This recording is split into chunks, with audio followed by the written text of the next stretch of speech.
I'm so tired of lugging these around.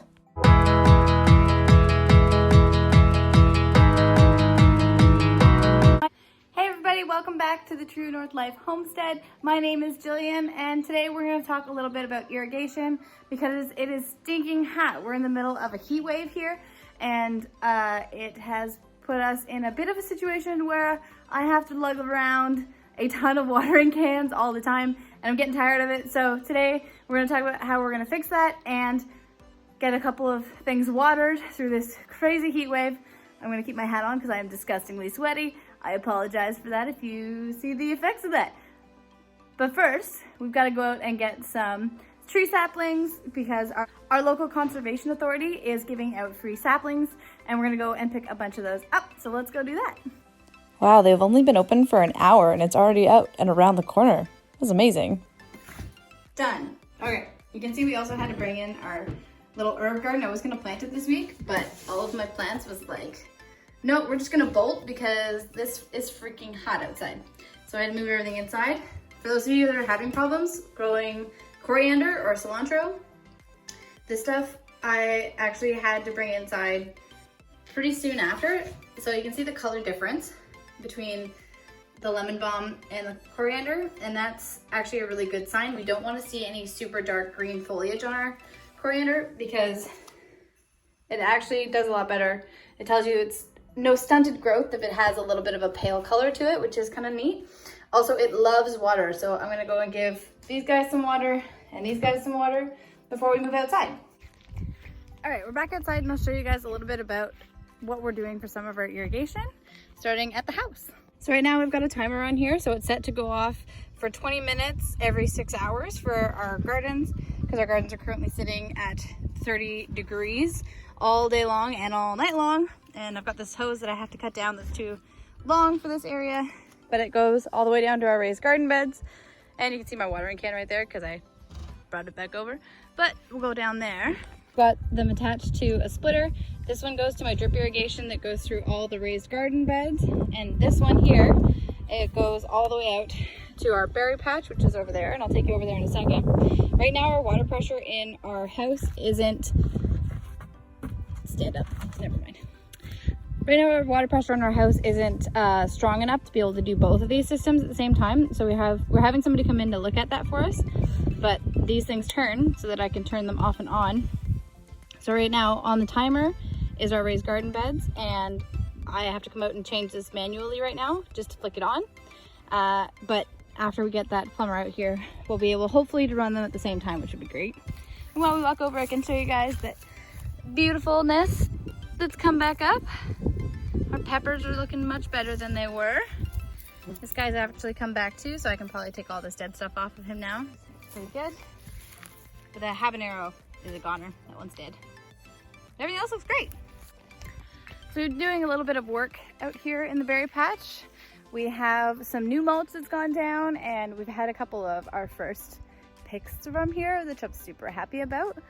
I've got to come in here and weed in here in the next little bit, but we have our sprinkler, so I had to change it. I used to have the stand-up one that and it was crazy, but this one goes a lot farther because I added this plant here, this plant back here, and with the mulch it makes a huge difference. So I can actually see where the ground is being watered, which is huge because I can actually tell, okay, this circle right here with my old system wasn't getting watered at all. So we had to make some adjustments. You can see here too, I got more strawberries coming in. These are my little strawberries and my everberries, and then these ones are gonna be my big strawberries. Very excited for those guys. Kiwi's looking much better too. He's coming back now that he's getting the proper amount of water, which is great. And we've got our raspberries that are gonna start to come in here soon. And blueberries. This is one of my other new additions. Look at those beautiful berries. So excited. They're going to be delicious. And now that you're getting enough water, they're going to be juicy too, which is great. So I'm going to seal this right now because now that this has been watered here, I need to take it up to my pollinator garden, which needs a good soaking because it's evaporating before I even get a chance for it to soak in. So we're gonna go and take this up there. I'm gonna take a picture of this though, because we finally got it set up so where it doesn't spray the pathway coming in here.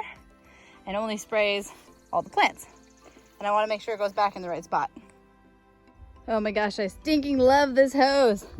It comes all the way out. So you can see, this is where I watered about 15 minutes ago. And that's where I was like, wow, this is evaporating. I'm just gonna go get the sprinkler. So we're gonna give this a good watering. I absolutely love this, but it's got the setting side and the manual side.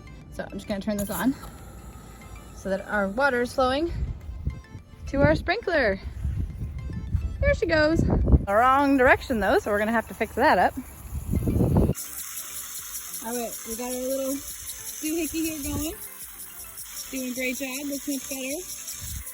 But it is. So what I did as well, because I was tired of trucking all of these watering cans around, I set up bins, just garbage bins, that can hold water for me. And because this is spraying over here, it's actually gonna get in here a little bit. So I'm gonna leave this open while this does the thing to help fill that up a little bit so we don't waste all that water. And when this is done, I'll fill it up the rest of the way because the hose is already over here. So this bin does this garden and our 2 pollinator gardens up front. The bin back there does those 4 garden beds and the pollinator garden back there. And I have another one out on our orchard. The plan for these is they are going to hold water and they're going to act as rain barrels for us eventually. It's supposed to start storming pretty much all next week. So hopefully this works out in time. But these guys are going to get a spout at the bottom, and we're going to raise them up so they have a little bit more pressure behind them, and hopefully it'll be able to run some irrigation for us that I can maybe set up on a timer, hopefully, just to kind of alleviate the need for me to come out and truck bunches of watering cans and stuff like that out here all the time. So we'll get those all set up, and then we'll hopefully have irrigation available to us in the areas that I don't really have access to water. You can see behind me here is where I'm getting all my water from right now. So it's a good, wow, I'm getting wet now. It's a good ways away. One of the issues we actually have here on the property is drainage, but the fact that we have too much drainage. So we have actually an issue with keeping water in the areas that we want to, which can be a big pain in the butt, which requires a lot more water, unfortunately. So being efficient with these irrigation systems is super important to make sure that we save as much water as we can while still giving our plants as much as they need.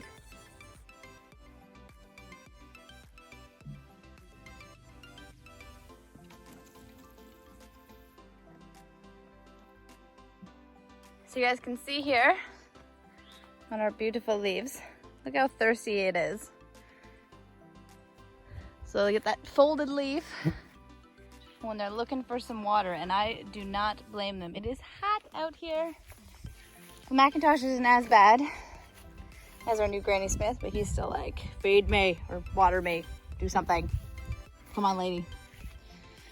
And then the the pear tree, and the cherries, they're doing great. They look awesome. And this is the plum. The plum tree is also, he was doing good for quite a while, but now he's starting to fold as well. So you can see we need a place to put water. So what I'm using bins right now, and this is what we're going to be switching to. So I brought it out. I just don't have the system to set it up yet because I'm still waiting on those nozzles like I mentioned. These guys are just drip hoses, so we're gonna put them downward so that they soak the ground around the trees. Hopefully we can set those guys up on a timer so that we don't have to worry too much about these guys out here just baking in the sun like they are right now and relying on me coming out into the heat and giving them some relief. And like I said too, our problem isn't having too little drainage. Our problem is having too much drainage. So being able to come out here a couple of times a day, like 2 to 4 times a day, is a big thing to do. And it's hot. So sometimes if I get myself too excited about one project, I won't be able to actually come out and deal with these trees, which I need to. So not really an option. We're gonna take these back up to the house because we don't need to be up here anymore. So in short, irrigation is important and we are working on it. It's currently something that I'm doing as a labor of love, but am working to make it a little bit better for the future. I'm also gonna set up the trail cam while I'm out here. So if you guys have any suggestions, again, let me know down in the comment section down below. And I would absolutely love to hear any suggestions you have on better irrigation for our plants and how to make it easier for them and us, making sure everybody gets what they need all the time. That sounds great, doesn't it? Now I mowed a path back here. Oh, there it is. We haven't been back here in a while, so it's gone to the nature again. So I hope you guys enjoyed this video, a little bit of an update on our irrigation system, and I will update you as things change and as we are able to implement more exciting things as time goes on. But until then, you guys have a great day. We'll see you next time. Bye. I think this has got to be one of my favorite spots of the property. How gorgeous is that going to be when all these trees grow up, start bearing fruit, walk through here, grab a snack on our trail. Oh, it's going to be beautiful.